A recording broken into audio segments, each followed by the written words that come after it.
All right, in this final capsule covering iZotope's RX6, we're going to be putting several musical contexts into action with several different features, right? Right, yeah, we're going to go through some distorted vocals, some clicking from clocking errors from your audio interface.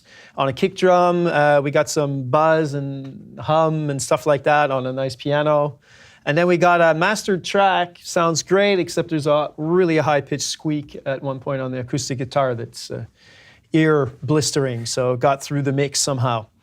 So let's start off with the distorted vocals. Now, it's always best to re-record, and not fix it in the mix. But as we said in other modules, as we said in other videos, sometimes this is what we get. This is what we have. We're here. We're at the end of the production chain, and we got a mix, and this is what we got. Of course, it's always best to recut something, re-record it if you can. So here we have distorted vocals, and distorted vocals is very tricky. If you distort a mic preamp, we may not be able to repair it, but in this case, you'll see it's a combination of distorting the mic and just going above zero on the digital converter. So above zero on the digital converter, we can go in and we can repair that to a certain degree. Distorting a mic or a mic pre is much more complicated because it comes baked in the sound harmonic distortion. So we got a combination of what's going on here. So, and seeing as it's distorted, we're already at zero, we're gonna gain it down. So let's look at the gain module here. And let's bring it down. We can type it in as well. Let's say 12 dB, because we're right at zero, right? It's clipped. So we're going to bring it down, and then it'll give us some headroom to reconstruct the waveform. So let's process that. We see it all got less bright. And remember, if we go over here, let's go back to the initial state here. So you can see this is a classic waveform view, and you see the top and bottom of the waveform are just lawnmower, right?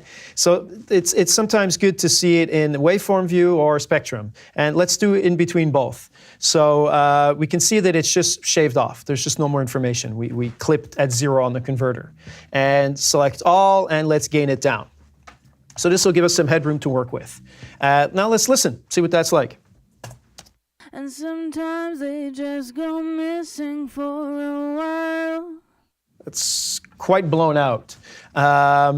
So let's try a broad stroke, but I feel that we're probably going to have to go in and work on separate sections. So if I just select all and go into the declip module.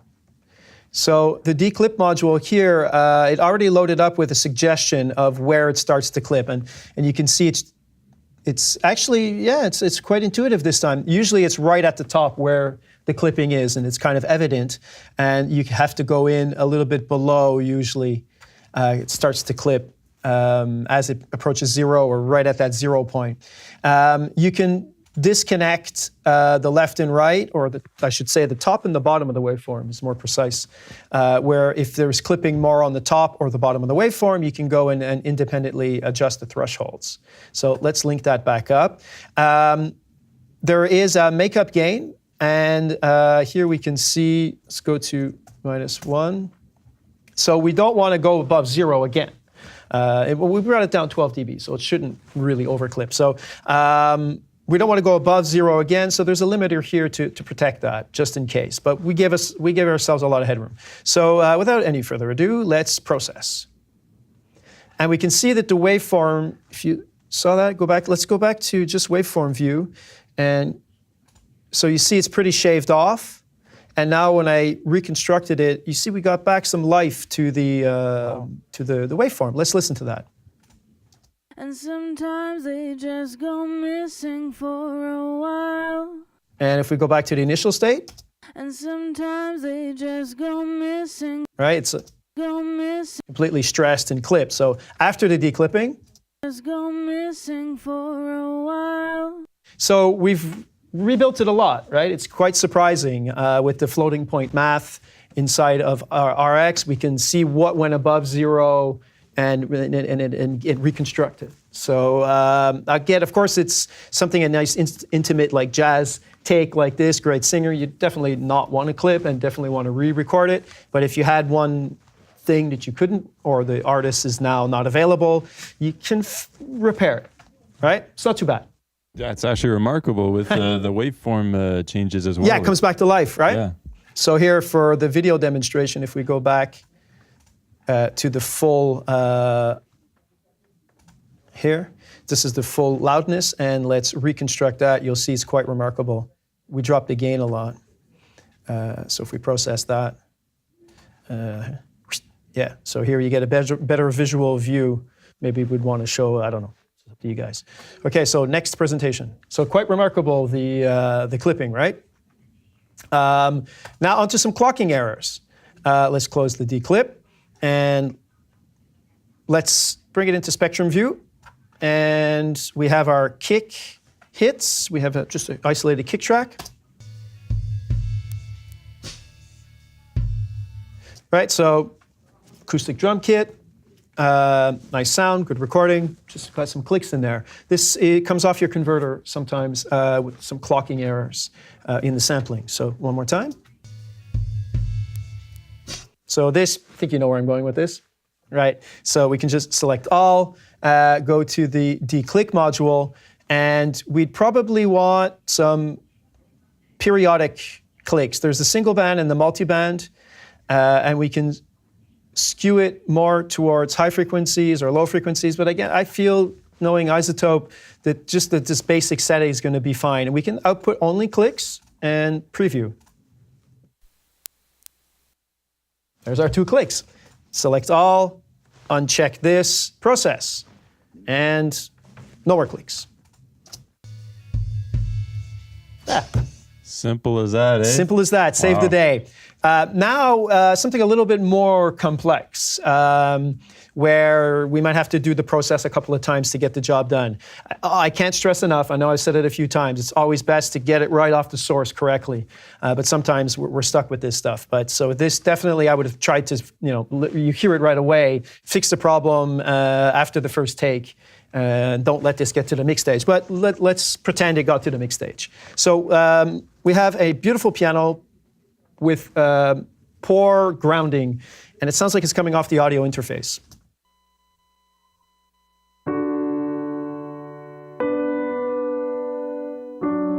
Now, if people are listening on laptop speakers, it may not be super evident, but definitely with headphones, I'll isolate just the noise here and you can hear it again. Right, so, and if you look at the actual spectrogram, you see that it's really broadband noise right across. So let's go into spectral repair, or actually spectral denoise would probably be the best here. So luckily, and this we haven't mentioned yet, but this is a good tip, always try and record a bit of silence either at the beginning or the end. 30 seconds, a minute, anything can save you. Most of the time we're hunting between phrases, between parts to get a little bit of just the ambient noise or silence or buzz. So in this case, we're lucky we have this is about 2 seconds here of just nothing before the actual first notes. So this, we can go in and we can grab a noise profile. So by selecting the noise only, no music, opening the spectral denoise, I click learn. And it learns this buzz profile. We can get in there, we can EQ to repair some of it before and then apply this module, and we'll get maybe our denoising will not work as heavy, but let's just see what the denoise does on its own. Now we have quality here from fastest when you're using it in real time in your DAW, or best, might as well go best. With today's powerful computers, it doesn't take much longer. And then we have some stuff like smoothing, artifact control. Let me just bring everything back here to the default settings. Double clicking or alt click brings it all back to the iZotope default.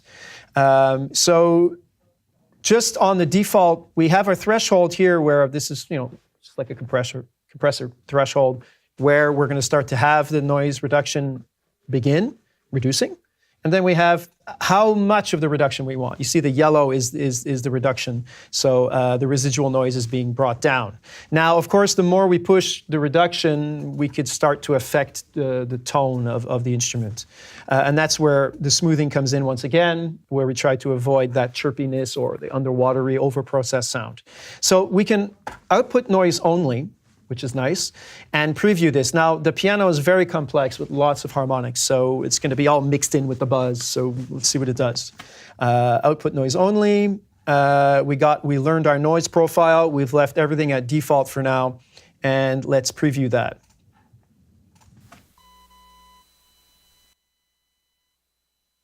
And if I bring down threshold to go dig into the noise more, and bring up the reduction.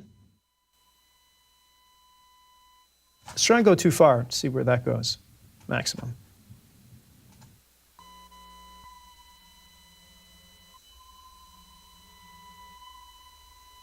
There's just ghost harmonics in there. So bringing this back down, we're pretty good here. I'm just hearing the noise. And Command A, process. Watch all so you saw all the buzz really got attenuated.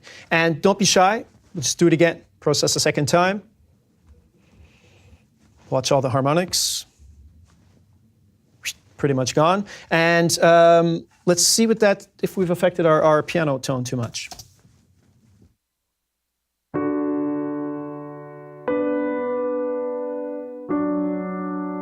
Sweet. Go back to the initial state. It's hard to listen to with all the buzzing, right? So it's always a balance here. It may have been a little too heavy-handed the second time. It kind of dulled out the piano a bit. But it's always, take the time to really fine-tune it. This is just a quick overview. And it's often a trade-off between how much noise we're going to reduce to, keep the original sound intact. Again, I'm going to be annoying with this, but, it's best to get it at the source correctly, so you don't have to deal with this. So another situation could be in mastering.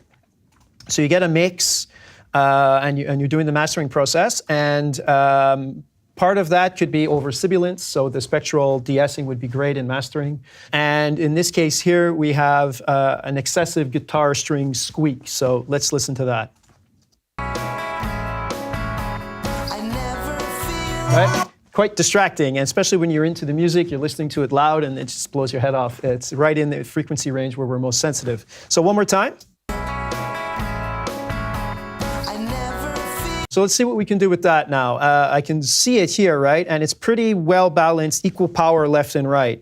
If it was only in the left or the right speaker side of the mix, we can just deselect one side, and now I'm only listening to or attenuating the right, or here I'm only attenuating or fixing, working on the left. So by double clicking, we select both. So let's see if the magic wand, it worked with the whistle. Let's see what the magic wand does here. So we click on the magic wand. It's pretty much a big blob though, eh? Let's listen. We have our squeak, but there's a lot of stuff around it. So let's use another tool here, the lasso tool. I can Command D to undo my selection, and I'm gonna zoom in, just scrolling with the mouse wheel here. And with the lasso tool, I can go in and really draw it in. It's good when you have a good quality mouse like this one here. I can really go in and just get that. Now, if I kind of made a mistake, jitter, too much coffee maybe, I made a mistake, I can erase that if I can use the same tool, but I like the brush tool for that. So by holding Alt and with the brush tool, I can just erase what I selected here. We could increase the size of the brush tool as well if we feel like it. But this seems to be good. So I can go in and clean up my little mouse mishap. That's insane, those Photoshop skills. That's where they come in. Yeah, that's it, eh? Yeah. So you Photoshop people will be right at home here. Audio forensics. So now we're going to listen to that selection like we did with the whistle in the first video. Really quick. Again, same thing. I don't think we have the full, we don't have the harmonics of the squeak. And we can't see them now, they're buried in the mix, right? So I can't even select them. But iZotope to the rescue. Clicking on their harmonics tool, I want to select all, and it just magically found all the harmonics related to that selection. And let's play that again. Much more, and you even hear the reverb ring of the squeak in the reverb. So let's use our friend Spectral Repair. And we can just, like same thing with the whistle, we can just attenuate that. It's part of the music, it's part of the musical expression, but it's just annoying, right? It's too loud. So we used it earlier, it remembered what we were doing, so I just brought it back to default. Now, we can say what direction, the Spectral Repair is going to look around to see frequencies that are around it to kind of reconstruct and help rebuild this. We can look at it horizontally to extend it horizontally. We can look vertically to see other frequencies around it, or we can go 2D, which is a combination of both. Let's go vertical, seeing as the squeak's right there. And we're on attenuate, and this is the amount of bands that'll be processing the attenuation. Sometimes we think more is better, but sometimes it affects it too much. So let's just keep it at 512. Surrounding region, this is the region around our selection. You see it moving. And the strength of our reduction. So let's do a compare, because we don't have a process. So we can, well, a preview, yeah, well, yeah. We don't have a preview, so let's do a compare. And, oh, that was quick. So now we have those settings. Let's listen to the original and the repaired. Much lower. I think that's going to work well. Let's process that. Close our module, and let's listen to our mix. Zoom out.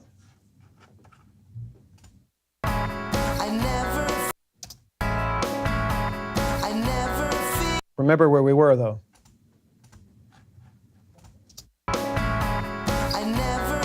Right, so quite, you know, we've attenuated it, and we could go even further if we feel like it. I click back in my history here, and I can just reopen my spectral denoise. Spectral repair, and you see that the selection is still there, and I can process this even more aggressively by just increasing the strength.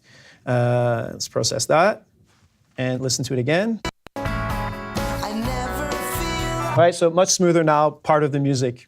Yeah, well, that's an overview of some of the tools that we can use in music, in mastering, and mixing. So it's very varied, very varied.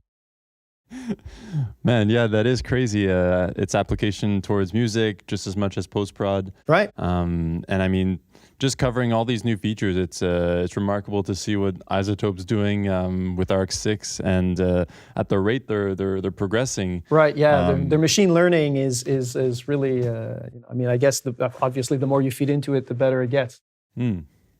Dan, well, thank you so much. Thank you. Once again, Dan Smith from Studio Open House, a teacher at our school here, Musitechnique. Thank you so much for sharing what you know, your experience. My pleasure. I use iZotope every day in some form or other. It's the plugin that's used in every session. Suite of plugins that it's used in every session, no matter if it's a voice for radio or mastering or mixing or whatever it is. And who were you in contact with at iZotope? Justin. Justin. Yeah, Justin at iZotope. We're going to do a little Skype interview with him as well. He can talk more about what's under the hood here. So look for that. That'll be coming. Sweet. Well, shout out to Justin. Thank you so much for that. Thank you. So that wraps it up. We're Musitechnique. We're on all the social medias. You're on YouTube right now, but check out our Facebook or Instagram. If you have other ideas in terms of videos you'd like to see, product reviews, comparisons, whatnot, let us know in the comments. If there was anything that wasn't clear today, ask us a question or whatnot. We'll be in touch. And once again, I'm Nick. Thank you so much.